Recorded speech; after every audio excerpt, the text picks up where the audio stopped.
നമ്മൾ ദൈവത്തിൻ്റെ മക്കളാണെന്ന് നമ്മൾ പഠിച്ചല്ലോ. അപ്പോൾ എനിക്ക് ഭയങ്കര നടുവേദനയായിരുന്നു. ഈ വണ്ടി തന്നെ ഇപ്പോൾ നമുക്കിവിടെ അറിയാം, പച്ചാളം മേൽപ്പാലം ബിൽഡിങ് നടന്നുകൊണ്ടിരിക്കുന്നതുകൊണ്ട് ഒരു ഗേറ്റുള്ളൂ, ഭയങ്കര തിരക്കാണ്.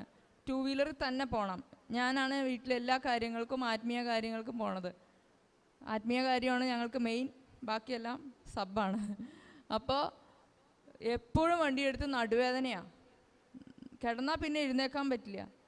ഞാനങ്ങനെ ഓർത്തു, ദൈവമേ എനിക്ക് എവിടെയെങ്കിലും കുറച്ച് ദിവസം റെസ്റ്റ് എടുക്കാൻ പറ്റിയെങ്കിൽ, അല്ലെങ്കിൽ ഞാൻ എന്തായാലും കടന്നു പോവും.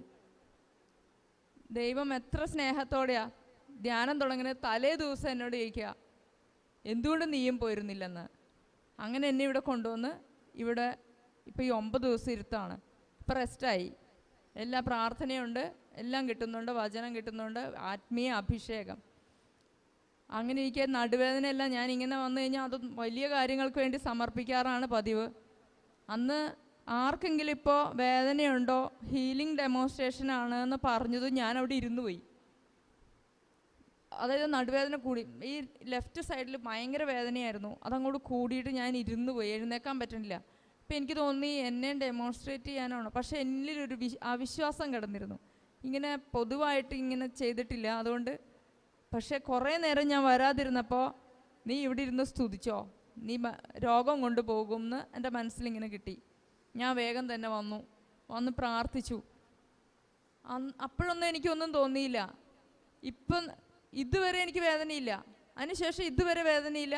ഇപ്പം നമ്മൾ സ്തുതിക്കുമ്പോൾ അട്ടപ്പാടിയിൽ വട്ടയിലച്ഛൻ രോഗസൗഖ്യം എന്തിനെ ഇത്രയധികം പറയാനുള്ളത് അതിലൊക്കെ എന്നൊക്കെ അച്ഛൻ ഒരു ദിവസം ഇങ്ങനെ വിചാരിച്ചപ്പോൾ അച്ഛനൊരു തലവേദന വന്നു. അച്ഛൻ പറയാണ്, തലവേദന വന്നിട്ട് എന്തെല്ലാം കഴിച്ചിട്ട് മാറണില്ല. കുറേ മണിക്കൂർ വേദന എടുത്തു കഴിഞ്ഞിട്ട് കർത്താവ് എന്നെ സുഖപ്പെടുത്തണേ എന്ന് പറഞ്ഞ അവസാനം ഏതോ പ്രാർത്ഥനയിൽ അത് മാറിയപ്പോൾ ഉള്ളൊരു ആശ്വാസം, ഒരു ചെറിയ തലവേദനയാണ്. അപ്പോൾ അച്ഛൻ രോഗസൗഖ്യം എന്താണെങ്കിലും വിളിച്ച് പറയണം, അത് നിങ്ങൾക്ക് അല്ലെങ്കിൽ അതുകൊണ്ടിരിക്കും. അപ്പോൾ ഇപ്പോൾ നമ്മൾ സ്തുതിച്ചപ്പോൾ പരിശുദ്ധ അമ്മ പെട്ടെന്ന് ചോദിക്കുക, ഈശോ തന്ന സൗഖ്യം നീ മറന്നോ എന്ന്. ഞാനത് പറയാനാണ്. പിന്നെ മക്കളാണെന്നുള്ളതിന് എൻ്റെ മോൻ ദിവ്യബലിയുടെ സമയത്താണ് വന്ന് പറഞ്ഞത് അവൻ്റെ +2 മാർക്ക് പറഞ്ഞപ്പോൾ ഞാൻ ഓർത്തു, ദൈവമേ അവൻ മനസ്സിൽ ആഗ്രഹിക്കുന്നത് കിട്ടില്ല ചിലപ്പോൾ ഈ മാർക്കിൽ.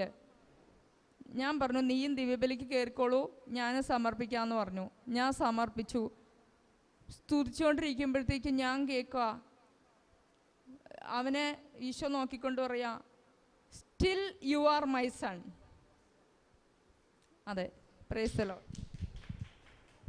കൈയടിച്ച് കർത്താവിന് നന്ദി പറയാം. ഈ സൗഖ്യങ്ങൾക്കെല്ലാം നന്ദി പറയാം. Praise the Lord. ഓക്കെ, നമുക്ക് ചായ കുടിച്ചിട്ട് വരാം.